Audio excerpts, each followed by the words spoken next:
जय हिंद दोस्तों। आज मैं बहुत ही अहम मुद्दे पे बात करने जा रहा हूँ।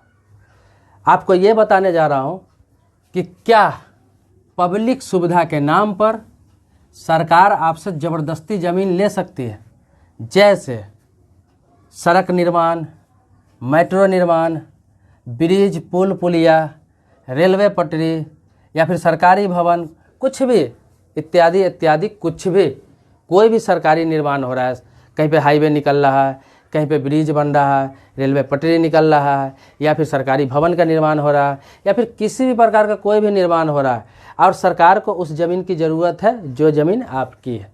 अब सड़क निकाल रहे हैं तो किसी न किसी की ज़मीन तो आएगा है, हाईवे इतना बड़ा बड़ा बन रहा है तो किसी का न किसी का ज़मीन वहाँ पे आएगा है, या फिर पटरी बिछ रहा है तो किसी का न किसी का ज़मीन आता ही है, पूरा पब्लिक का ही ज़मीन रहता है। तो क्या सरकार ज़बरदस्ती ले सकती है? अगर आप न देना चाहे तो भी ले सकती है। इसी टॉपिक पर बात करूंगा कि आपका क्या राइट है और सरकार का क्या अधिकार है आपके प्रॉपर्टी पर। पूरा विशेष जानकारी दूंगा और बहुत ही कम समय में बताने का प्रयास करूंगा। इसीलिए इस वीडियो का आप स्किप मत करिएगा, भगाइएगा नहीं और पूरा वीडियो देखिए। हो सकता है आपके साथ भी ये घटना हो जाए। कभी कभी होता है बिजली का पोल भी लगा दिया जाता है, जो बड़ा बड़ा पोल होता है जो वो लगा दिया जाता है लोगों के ज़मीन में बिना पूछे ज़बरदस्ती। तो इस तरह का मामला बहुत है, तो सारा का निदान बताऊंगा और क्या अधिकार आपके हैं, क्या सरकार के हैं, तो सारा चीज़ बताऊंगा। तो मैंने आपको कहा कि वीडियो तो पूरा देखिए और इस वीडियो को लाइक जरूर करिए। सामने लाइक का बटन दिख रहा होगा वीडियो के नीचे, उसको लाइक कर दीजिए। इससे आपका कुछ नहीं जाएगा, जो मैं मेहनत करता हूँ वो मेरा सफल हो जाएगा। सिर्फ लगेगा कि हाँ मैंने वीडियो बनाया है तो लोगों को पसंद आया है। आप लाइक नहीं करते हैं तो मेरा हिम्मत थोड़ा डाउन हो जाता है और वीडियो नहीं बना पाता हूँ ढंग से। अगर आप लाइक करते हैं तो मुझे लगता है कि बहुत पसंद लोग कर रहे हैं। मैं नए नए टॉपिक को खोजता हूँ और उस पर वीडियो बनाता हूँ, या फिर नया टॉपिक नहीं मिलता है तो मैं कमेंट बॉक्स में जाता हूँ और वहाँ पे जैसे आप जैसे कमेंट कर रहे हैं इसी प्रकार से बहुत सारे लोग कमेंट करते हैं। मैं उसी में से कोई टॉपिक उठा के वीडियो बनाता हूँ ताकि सभी का समस्या का हल हो जाए। और आप कमेंट बॉक्स में कुछ भी लिखेंगे तो प्रयास करूँगा उसका भी जवाब देने के लिए। लेकिन आपसे यही रिक्वेस्ट है कि आप कमेंट में कुछ भी लिखें तो अपना स्टेट का नाम जरूर लिखें ताकि मुझे सवाल का जवाब देने में आसानी हो। तो आपको बताता हूं कि जो पब्लिक सुविधा के नाम पर जो सरकार ज़मीन ले लेती है, चाहे वो सड़क निर्माण के लिए, रेलवे निर्माण के लिए, या फिर मेट्रो निर्माण के लिए, पुल पुलिया के लिए, क्यों लेती है? आप न भी चाहते हैं तो आप देखते होंगे कि ज़बरदस्ती इंजीनियर को भेज दिया जाता है, वो नक्शा पास करके चला जाता है, सरकार का अधिकारी आता है और बुलडोज़र लगा के तोड़ना स्टार्ट कर देता है। आप अगर नहीं देंगे तो ज़बरदस्ती बुलडोज़र लगा के तोड़ देगा और आपकी ज़मीन का कीमत भी देगा। ये नहीं कि ज़बरदस्ती तोड़ लेता है, सड़क निकाल लेता है, पुलिया बना लेता है, मेट्रो बना लेता है, रेलवे फाटक डाल देता है, या फिर कोई भी निर्माण कर लेता है और आपको कुछ नहीं देता है। आपको देता है, उसके बदले आपको मुआवजा देता है। जो ज़मीन का वैल्यूशन है उसका डबल मुआवजा आपको मिलता है। और अगर ज़मीन रोड साइड है, अब तो नियम हो गया है कि ज़मीन रोड साइड है तो मार्केट रेट का 4 गुना आपको, मतलब मार्केट रेट जो होगा वहाँ का उससे 4 गुना आपको रकम दिया जाएगा मुआवजे के रूप में। क्योंकि साथ में मकान भी होता है इसलिए 4 गुना दिया जाता है कि मकान में भी आपका खर्च हुआ रहता है और भी संसाधन में खर्च हुआ रहता है, तो आपको 4था गुना पैसा दिया जाता है ताकि आपका रिकवरी हो जाए ज़मीन के साथ में। तो लेकिन फिर भी आप चाहेंगे कि क्यों मैं नहीं दूंगा, साइड से ले जा भाई, अलग पुल बना ले, अलग से रेलवे क्रॉस करके ले जा। लेकिन उसे चाहिए, उसे वही ज़मीन चाहिए और यहीं से जाएगी। तो आप कुछ क्यों नहीं कर पाते हैं? कहीं भी आप कंप्लेन करेंगे, प्रधानमंत्री तक आप कंप्लेन कर लेंगे, सुप्रीम कोर्ट में चले जाएंगे, फिर भी आपको राहत नहीं मिलेगी, आपको निदान नहीं मिलेगा। अब आप पूछेंगे क्यों नहीं मिलेगा? आपका ज़मीन लिया जाएगा और ज़बरदस्ती पैसा भी दिया जाएगा आपको। आप पैसा नहीं लेना चाहेंगे, नहीं ले, लेकिन ज़मीन तो लिया ही जाएगा। तो क्यों ज़बरदस्ती लिया जाता है, क्या प्रावधान है वो बता रहा हूँ। तो आपको रूल बता दूँ, आपको सबसे बड़ी बात कि आप जब ज़मीन रजिस्ट्री कराते हैं या फिर आपके पास खतियान होगा, बाप दादा परदादा के नाम से ज़मीन होगा तो उसका खतियान आपके पास होता है।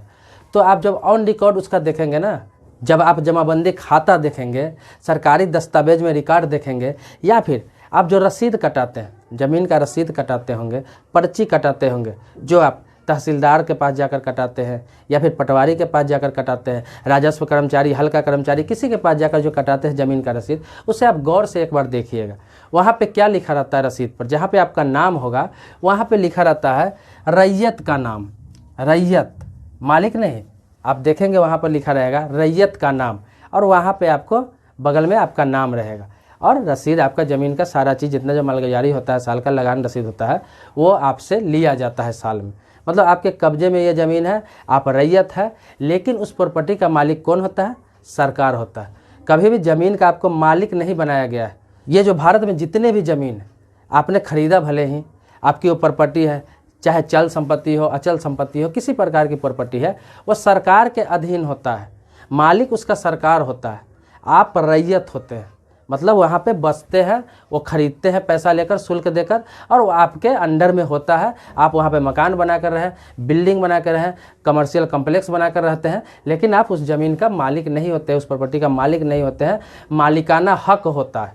अब ये ज़मीन हमने लिया, यहाँ पे बिल्डिंग बनाया, तो ये मालिकाना हक ज़मीन का मुझे मिला हुआ है। यहाँ पे मैंने बिल्डिंग बनाया, इस बिल्डिंग का मालिकाना हक मेरा है। हाँ, बिल्डिंग का मालिक हो सकते हैं, क्योंकि बिल्डिंग मैंने बनाया, बिल्डिंग का मालिक है, लेकिन ज़मीन का सिर्फ मालिकाना हक होता है। मतलब कि प्रॉपर्टी आपकी है, ये नहीं कर रही सरकार आपकी नहीं। आप सोचेंगे कि मैंने पैसा देकर खरीदा है और इसका रिसेल वैल्यू इतना हो गया, मैंने 10,000 में वो ज़मीन खरीदा था, आज 20 लाख का प्रॉपर्टी है, तो मेरा नहीं हुआ, आपका ही है। मतलब 10,000 का था तब भी आपका है, आज 50 करोड़ का हो गया तो भी आपका ही है। लेकिन आपको मैंने क्या बताया कि मालिकाना हक होता है। अगर सरकार ले रही है, अगर 50 करोड़ का ही संपत्ति आपसे ले रही है, तो उसके बदले आपको 4 गुना पैसा भी तो दे रही है। आपको तो पैसा दे के ले रही है, फ्री में नहीं ले रही है। इसी प्रकार से जिस दिन 10,000 रुपया था, आपने भी पैसा देकर ही किसी से लिया था, उस समय का रिसेल वैल्यू वही था।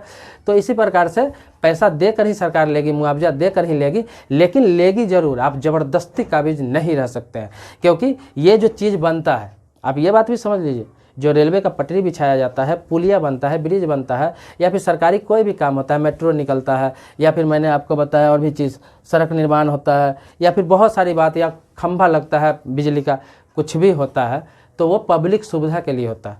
पब्लिक तो आप भी है। अभी किसी सड़क पर जो अभी चल रहा है, वर्तमान में चल रहा है, वो कभी ना कभी किसी का ज़मीन रहा होगा। अभी जो हाईवे निकल रहा है, 4 लेन निकल रहा है हर जगह, वो भी किसी न किसी का ज़मीन रहा होगा। आप रेलवे पर जो चढ़ के जाते हैं, जो पटरी पर रेल चल रही है, वो भी किसी का न किसी का ज़मीन रहा होगा। चूँकि आपका ज़मीन उसमें नहीं पड़ा कभी, इसीलिए आपको लगता होगा कि मेरे साथ जुर्म हो रहा है, ज्यादती हो रहा है। लेकिन नहीं, ये सिस्टम ही है कि पब्लिक सुविधा के नाम पर आपका घर भी लिया जा सकता है। मतलब जहाँ पर आपका घर है, कभी सरकार को ये ज़रूरत आ जाए कि नहीं, यहाँ से मेट्रो निकल रही है, यहाँ पे घर नहीं होना चाहिए, ये ज़मीन चाहिए, यहाँ पे मेट्रो का पिलर आएगा, यहाँ पे पुलिया बनेगा, तो फिर आपको वो ज़मीन देना पड़ेगा। हाँ, जो ज़मीन का कीमत होगा उससे आपको ज़्यादा बढ़ा के दिया जाएगा। जो रिसेल वैल्यू होगा उसका 4 गुना 3 गुना ज़्यादा दिया जाएगा। मकान होगा तो मकान का कीमत दिया जाएगा। आप कहीं और अच्छी जगह पर सेटल हो सकते हैं, ज़रूरी नहीं कि वहीं पर, लेकिन आप मालिक नहीं होते हैं। मालिकाना हक होता है, इसीलिए आपको पैसा देकर आपको हटा दिया जाता है। अगर आप मालिक होते, आप खुद समझिए, अगर आप मालिक होते उस प्रॉपर्टी का, तो आप नहीं चाहते, अगर नहीं आप देना चाहते तो नहीं देते, उसे झुकना पड़ता सरकार को, और आपसे ज़बरदस्ती नहीं ले पाता। लेकिन यहाँ समूह में लोग आंदोलन भी करते हैं, क्या क्या करते हैं, उस पर बहुत सारा राजनीति भी होने लगता है, कुछ भी होता है, लेकिन किसी भी परिस्थिति में मकान आपको देना ही पड़ता है, ज़मीन आपको देना ही पड़ता है।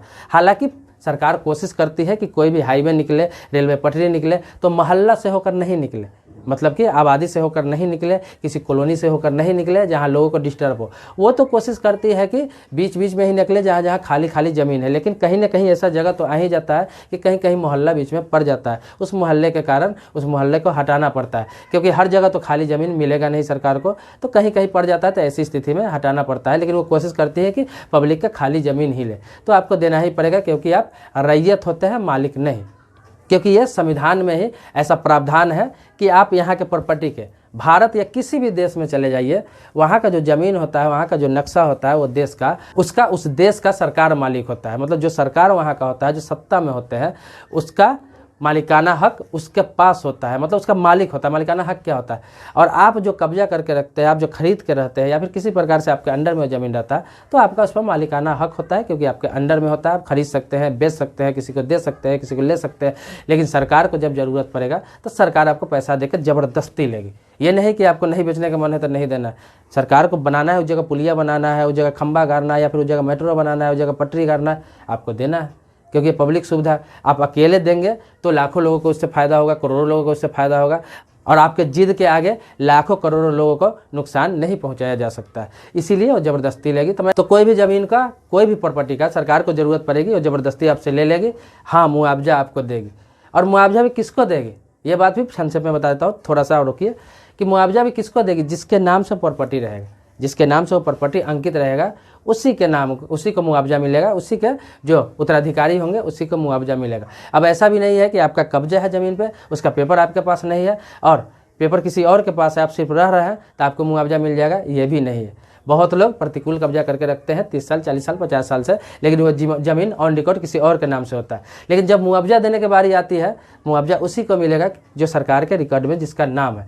तो ऐसा बहुत सारा हुआ है कि किसी का कब्जा था और ज़मीन किसी और के नाम से था, जब वहाँ पे रोड निकला वो दौड़ते रह गए, उसको नहीं मिला। बहुत सारे ऐसे लोग हैं उसे नहीं मिला, पूरा ऑफिस में चक्कर लगाते रहेंगे, बाद में वो कहे कि मुझे पैसा नहीं मिला है, लेकिन वो पैसा उसके नाम पर रिलीज हो जाता है, जिसके नाम पर वो प्रॉपर्टी होता है, वो ज़मीन होता है, तो उसके नाम पर रिलीज हो जाता है। उसको खोज के दिया जाता है, क्योंकि उस मालिक को खोज के दिया जाता है, उसे नोटिस दिया जाता है कि आप मुआवजा के लिए अप्लाई करें मेरे पास, मैं आपको पैसे दूंगा, और वो अप्लाई करता है। सभी का एड्रेस वगैरह सब रहता है सरकारी दस्तावेज में। उसे बजाबते नोटिस देकर बुलाया जाता है कि मैं आपका ज़मीन कब्जा कर रहा हूँ, मैं यहाँ पे ये चीज़ बनाने जा रहा हूँ और आपको मुआवजा देने जा रहा हूँ, आप आकर मुआवजा ले जाए।